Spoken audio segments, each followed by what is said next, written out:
Hello everyone and welcome to the channel. I'm Emmanuel and today let's talk about some Aerosoft A330 news. So this video is going to be about where the A330 is at the moment, what I personally predict about its release, what Aerosoft is going to do after the A330 and how they finance their development and how expensive it probably is. Now, we do have some very solid data on that based on a finding of a Reddit user, but I am going to go over that after we talked about the updates for the A330.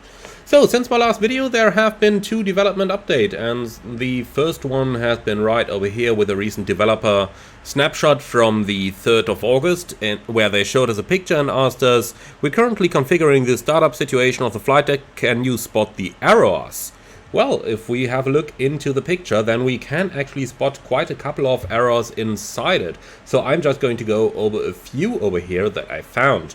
And the color of the lights, especially on the right hand side close to the first officer speaker, seems to be quite a bit off. The shape of how the light is casted on the panel, like going somewhere like this and like this, is not exactly correct as well. Airbus specifically designed it so that they don't shine onto the displays over here. The bluish color on the ECAM control panel down here is something that I've never seen before in the A330 as well. So even if I turn the displays all the way up, which by the way they aren't, as you can see by the blackish color over there. So even when I turn them all the way up, I don't see such a pronounced blue light down there.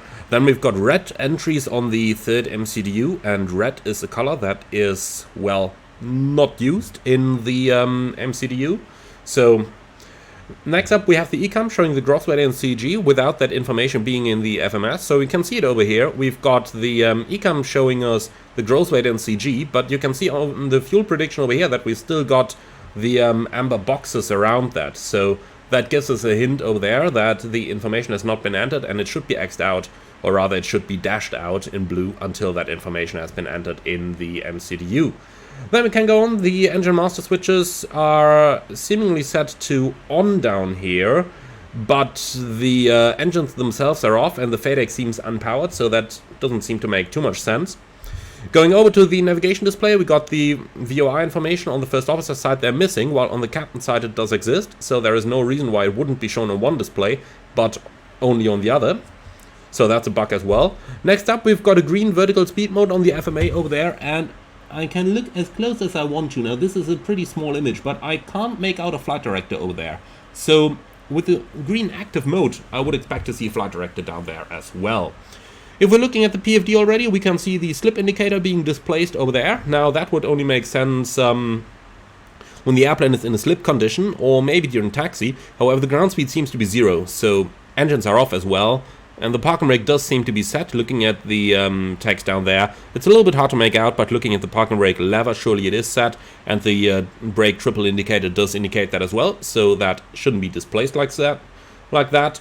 Now, the pitch trim setting down there, this is far out of the green range, and on the ground we would expect a setting of 0, and after engine stop the thing is going to trim itself automatically, so that doesn't make a lot of sense either.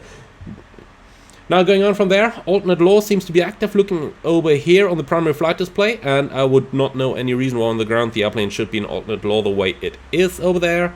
And finally, we've got a red speed select up on the speed tape. Now, that is something where I would rather expect a blue 100 knot indication in a situation like this, but depending on what's work in progress, that might be correct as well. So, as you can see, there's quite a bit just in this little picture over here that does seem inaccurate. So it does seem like there's quite a while to go for development over here.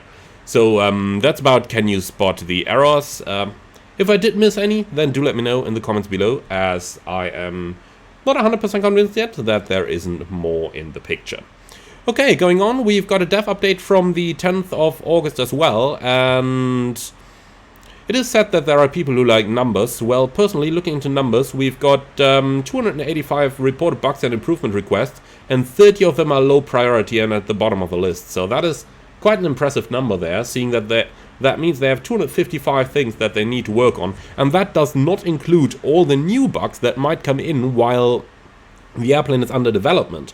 So in my personal, let's call it, experience in beta testing, in many cases you did like 3 steps forward, 1 step backwards, and introduced new bugs with the new, let's call them, fixes. So yeah, if there's 255 things to go that they do want to do before the release, then that is quite a bit of stuff for them to do. Especially taking into account that low priority things are not included in that. In any case, this is an interesting graph we have up there as well. So it does say that system visualization 39% and system logic 31%. So visualization, what exactly does that mean? Like ecam pages? If so, I would hope that those can be fixed rather quickly. System logic 31%, however, that might be quite a bit there. Animation and 3D, okay, that stuff is usually quickly fixed as Aerosoft has a really good 3D artist. So, that's the issue pipeline they posted about there. 166 open, next 90, and then testing 29. So that gives us a little bit of a hint there on what's going on. In any case, if I had to make a prediction about the release based upon that, then I would absolutely expect this to take several months at least. So looking at that, I would honestly be surprised, in my personal opinion, if the airplane would release this year. But that is just my personal expectation. Now, let's talk about what is next then, and that is going to be the Aerosoft A330 Neo. Now that one has been announced already. What has not been announced is that Aerosoft will be working on an A321 Neo right thereafter, and that is quite an interesting announcement, or rather quite an interesting piece of information there, seeing that Phoenix have just announced the A321 and that FS Labs is rumored to have an A321 in beta for the simulator as well. So talking about those, where does that piece of information come from at all? Now that is where we gotta go back to Reddit, where this user Flighter 2309 up there actually made some interesting discoveries, in that the German Federal Ministry of Economy and Climate supports Aerosoft with almost €500,000 for the development of the 330 Neo and 321 Neo. Now, if we follow that link, this is the original website of the German ministry. So on here we've got the games project for the Airbus Neo, and we can see that the recipient of this is Aerosoft. And this one dates to the 1st of March already. Now, if we go over the content of exactly what is described down there, then I am going to give you a little English translation for that. So this is just freely translated by myself. Aerosoft develops the Airbus Neo family as DLC add-on for Microsoft Flight Simulator. Target is an as detailed as possible recreation for the aircraft types A330 Neo and A321 Neo, as 3D model, including a detailed cockpit and all important airplane systems. In order to show the gamer the world of commercial aviation, let them dive into the role of a real airline pilot. For this, the most modern tools are used to create numerous functions, animation and sound effects never seen before like this in Microsoft Flight Simulator.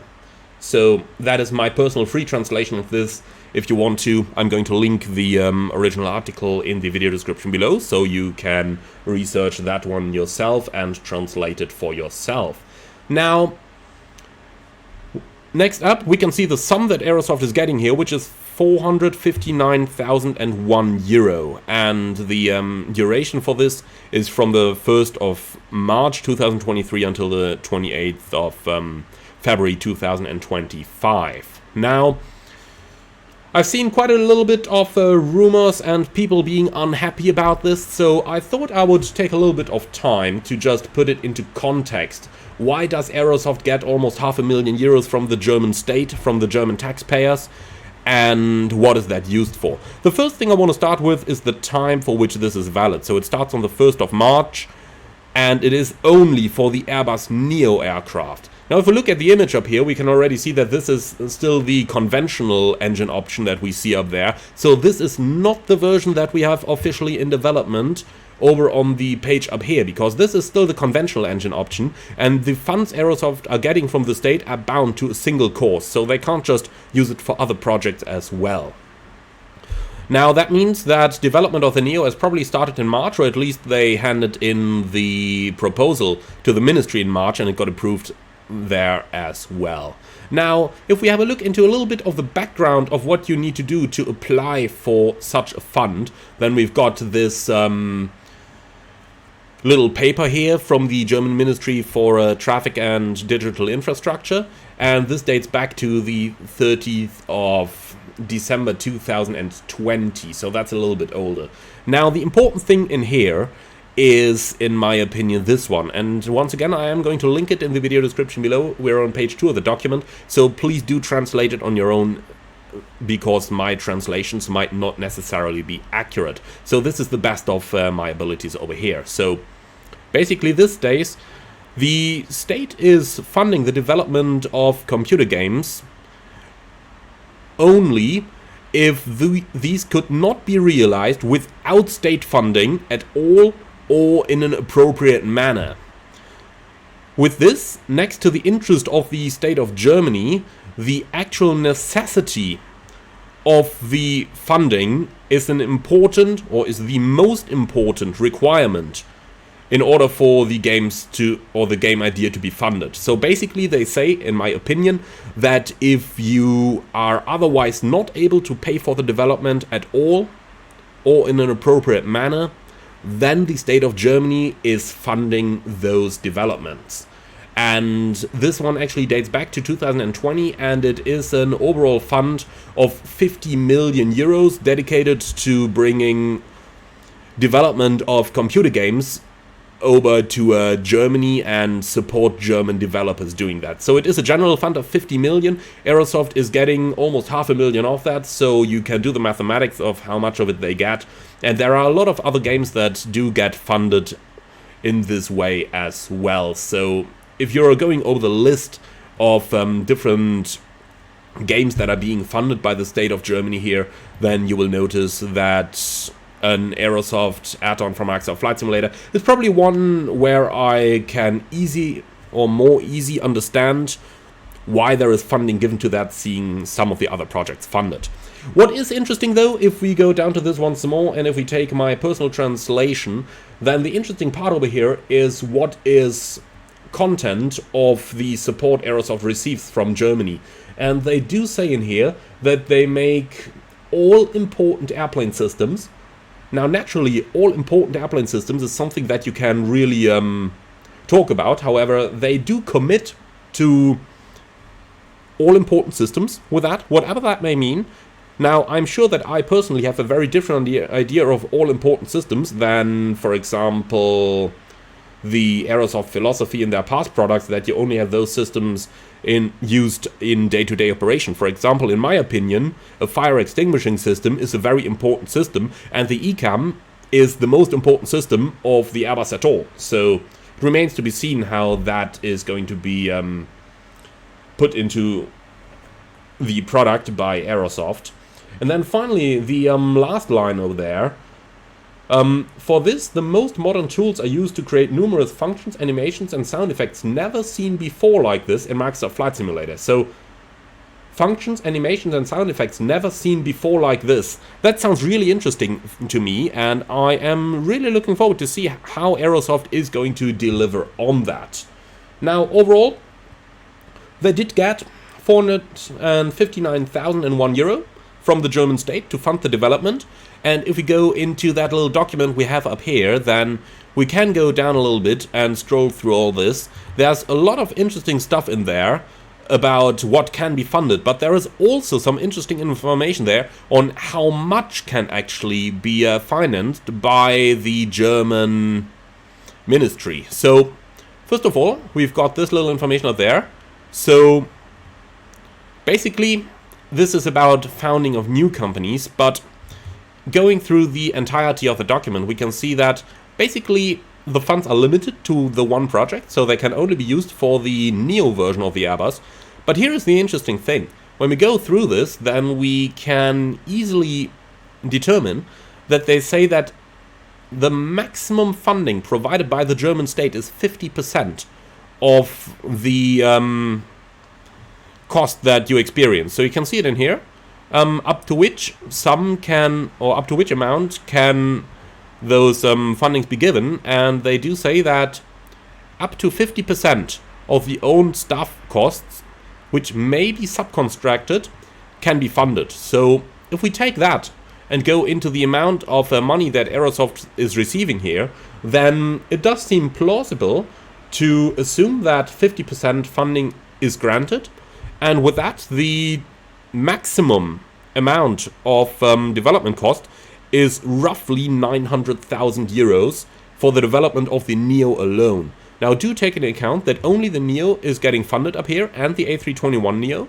So we only get the Neos funded, and that assumes the conventional version is done already. So that would get us to a cost to develop from the A330 CEO to the A330neo and A321neo of almost 1 million euros. Now that probably gives you a good idea into the amount of money that is involved here with developments like this. What's also interesting, if we take this in account, the post over here is from the 1st of March, so it is plausible to assume that all of this concept has been, well, handed to the ministry in advance, and I would say at least the beginning of 2023. That's personal guesstimate though. So what is interesting here, if I may go a little bit further and do a little bit of guesstimation, is taking in account that Matthias and at least one further developer left the Aerosoft team, and taking in account this over here, that Matthias is now actually working for PMDG, which is quite an interesting and exciting news to me.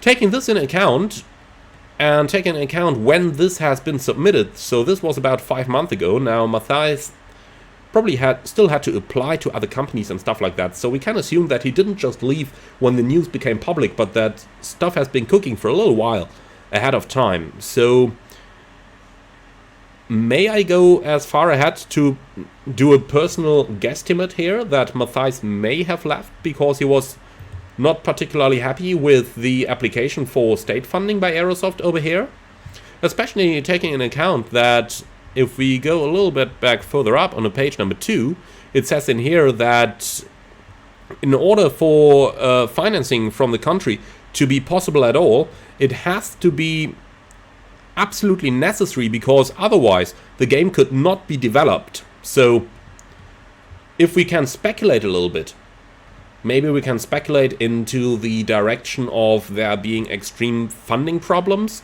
and seeing things like the entire Embraer story. Maybe Aerosoft has financial issues that they are trying to get around by state aid now. Now that's just personal speculation, so there is not necessarily anything true to it, but in my opinion that is what would be pretty close, or what would be the next logical guess looking into all of this. But that is just personal speculation, so now I'm looking forward to your speculation. Do let me know what you think about this in the comments below the video, and let me know what you think about Aerosoft being state-sponsored now for the development, and do you think that is unfair to other developers? Like, what could have, for example, Phoenix or PMDG have done if they had 500,000 available? In any case, I do look forward to what you think about this, so do let me know under the video. That's going to be it for today. Thank you very much for watching, and I'm very much looking forward to reading your opinions, and I see you all again on the next one.